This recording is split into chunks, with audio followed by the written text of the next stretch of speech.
মেসিরও কিন্তু একই সমস্যা। আপনি কখনো মেসিকে 90 মিনিটস ডিফেন্স করতে দেখবেন না। ওর প্রয়োজনে খেলে। এখন ওর জন্য একটা প্লেয়ার রান করে এক্সট্রা, সেটা কোনো ম্যাচে ডিপল করে, কোনো ম্যাচে ম্যাকালিস্টার করে, হ্যাঁ, কোনো ম্যাচে লাস্ট ম্যাচে পারেডেস করেছে।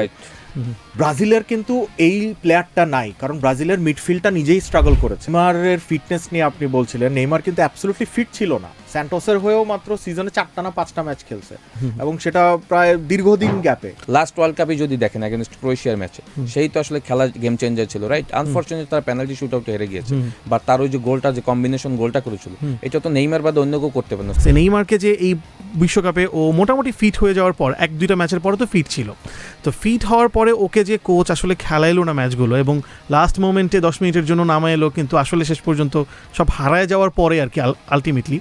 সো এই ব্যাপারটা আসলে কীভাবে দেখছেন কোচের এই ডিসিশনটা, রুবাদ ভাই যদি একটু বলতেন। The sound of football. Goal FM. দেখেন, নেইমার এক নম্বর কথা, এই বিশ্বকাপটা কিন্তু ওর খেলারই কথা না। হ্যাঁ, আনচেলত্তি আমরা যতটুকু জানি শুরুতে কিন্তু তাকে নিতে চান নাই দলে। পুরো ব্রাজিলে আসলে এক ধরনের বলা যায় বিদ্রোহ হয়েছে যে না, নিতে হবে এক্সপিরিয়েন্স। নেইমারের ফিটনেস নিয়ে আপনি বলছিলেন, নেইমার কিন্তু অ্যাবসলিউটলি ফিট ছিল না। স্যান্টোসের হয়েও মাত্র সিজনে 4টা না 5টা ম্যাচ খেলছে, এবং সেটা প্রায় দীর্ঘদিন গ্যাপে। না, আমরা কিন্তু কোচের মুখে বিভিন্ন সময় সংবাদ সম্মেলনে বলছে যে ও 90 মিনিট খেলার মতো ক্যাপাবিলিটি রাখে, একথা কিন্তু বলছে না। বিশ্বকাপে কিন্তু কোচ কখনোই বলবে না যে তার স্টার প্লেয়ারের সে একটা, তাহলে ওকে জিজ্ঞাসা করবে আপনি তাকে ওকে নিয়ে আসছেন কেন, আপনি ওকে দলে নিছেন কেন, নাম্বার 1। নাম্বার 2 হচ্ছে, নেইমার যদি ফুল ফিটও থাকতো, ওর আসলে ওই ফিটনেস নাই যে সে ফুল ম্যাচ খেলে, ধরেন নরওয়ের মতো একটা দলের এগেন্স্টে যারা প্রেস করে খেলে, ওই প্রেসটাও ম্যানেজ করতে পারবে। হ্যাঁ, এবং মেসিরও কিন্তু একই সমস্যা। আপনি কখনো মেসিকে 90 মিনিটস ডিফেন্স করতে দেখবেন না। ওর প্রয়োজনে খেলে। এখন ওর জন্য একটা প্লেয়ার রান করে এক্সট্রা, সেটা কোনো ম্যাচে ডিপল করে, কোনো ম্যাচে ম্যাকালিস্টার করে, হ্যাঁ, কোনো ম্যাচে লাস্ট ম্যাচে পারেডেস করেছে।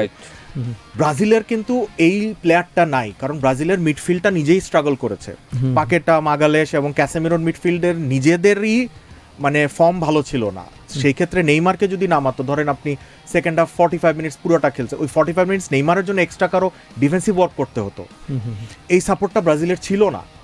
হ্যাঁ, সো ট্যাকটিক্যালি আপনি যদি বলেন নেইমারকে পুরো ম্যাচ খেলানোর মানে কোনো, আমি জানি না এমিলি আপনি এগ্রি করবেন কিনা। না, ইটস ট্রু, নেইমার আসলে খেলার মতো প্রিপারেশন বা প্রিপেয়ার ছিল না। যদি থাকতো, কখনোই কার্লো আনচেলত্তি তাকে ওই লাস্ট 10 মিনিটস নামানোর জন্য কখনই সে প্রিপারেশন করতো না। ডেফিনেটলি এখানে তার ফিটনেস ইস্যু। এভেনচুয়ালি আপনি যদি দেখেন লাস্ট তার যদি ফর্মও দেখেন, হ্যাঁ, সেটাও যদি দেখেন, সৌদি আরবে থেকে সে যখন আসলে সান্তোসে গেছে, তারপর থেকেও কিন্তু সে বেশি কনসিস্টেন্সি দেখাতে পারেনি, এবং সে যেভাবে ফ্রিকোয়েন্টলি যেভাবে ম্যাচ খেলে, লাস্ট ওয়ার্ল্ড কাপে যদি দেখেন এগেনস্ট ক্রোয়েশিয়ার ম্যাচে, সেই তো আসলে খেলা গেম চেঞ্জার ছিল, রাইট? আনফরচুনেটলি তারা পেনাল্টি শুট আউটে হেরে গিয়েছে, বাট তার ওই যে গোলটা, যে কম্বিনেশন গোলটা করেছিল, এটা তো নেইমার বাদে অন্য কেউ করতে পারে না। সো নেইমার যদি ওই রকমের ফিট থাকতো, সো নেইমার তো টিমের বেস্ট প্লেয়ার, রাইট? তাকে কেন 10 মিনিটের জন্য নামাবে? সো নেইমার ওই অবস্থা ছিল না দেখেই কিন্তু কোচ তাকে কখনো নামানোর চিন্তা করেনি।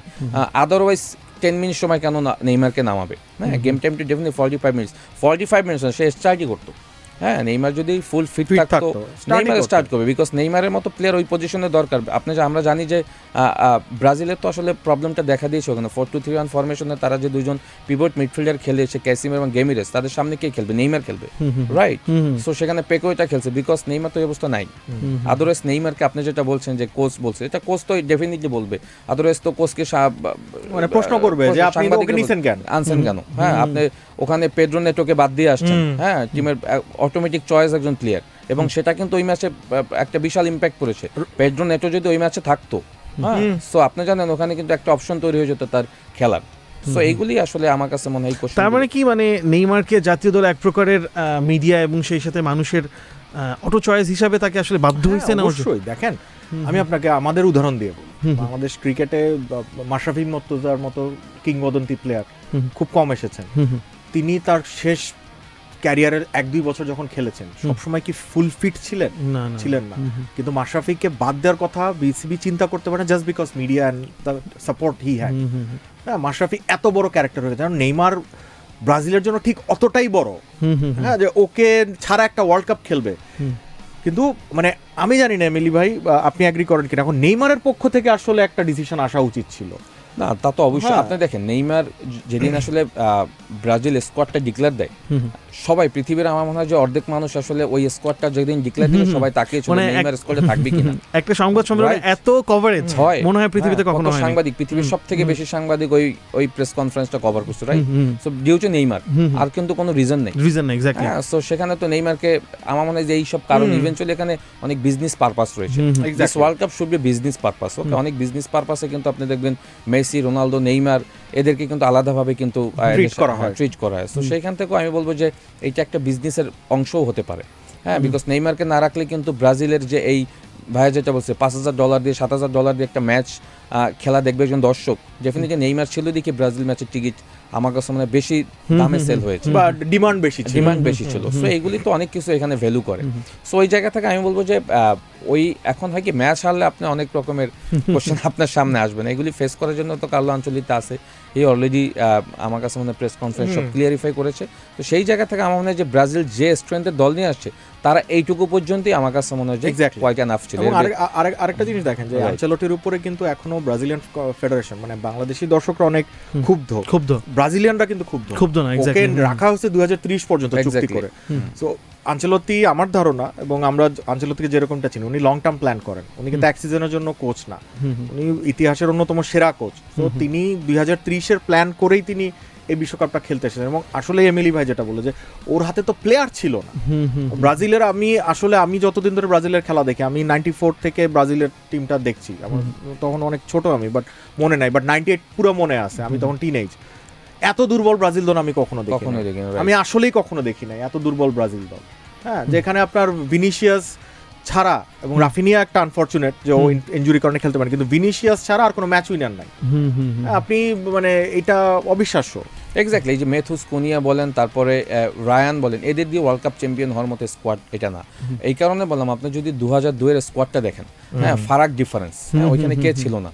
হ্যাঁ, একটা সময় ব্রাজিল দলে যদি ফুল ব্যাক খেলতো, আপনি যদি শুধু একটা অপশন আপনাকে দেখালাম যারা ফুল ব্যাক খেলতো, আপনি যদি দেখেন কাফু, রবার্তো কার্লোস, পরবর্তী দেন ড্যানি আলভেস, মার্সেলো, এই ফুল ব্যাক এখন কারা? ড্যানিলোকে দিয়ে আপনি যদি ফুল ব্যাক খেলে ওয়ার্ল্ড কাপ চ্যাম্পিয়ন হতে চান, ইটস ভেরি আনফরচুনেট। এগুলি মানে বলাই ঠিক না। হ্যাঁ, ইভেনচুয়ালি ডগলাস সান্তোস লেফট ফুল ব্যাকে খেলছে। হ্যাঁ, ইভেনচুয়ালি একটা সময় ওখানে প্লেয়ারই নামানোর মতো ছিল না। সো সেই জায়গা থেকে কার্লো আনচেলত্তি কিন্তু চুপচাপ ছিল, কোনো কথাই কিন্তু সে বলেনি।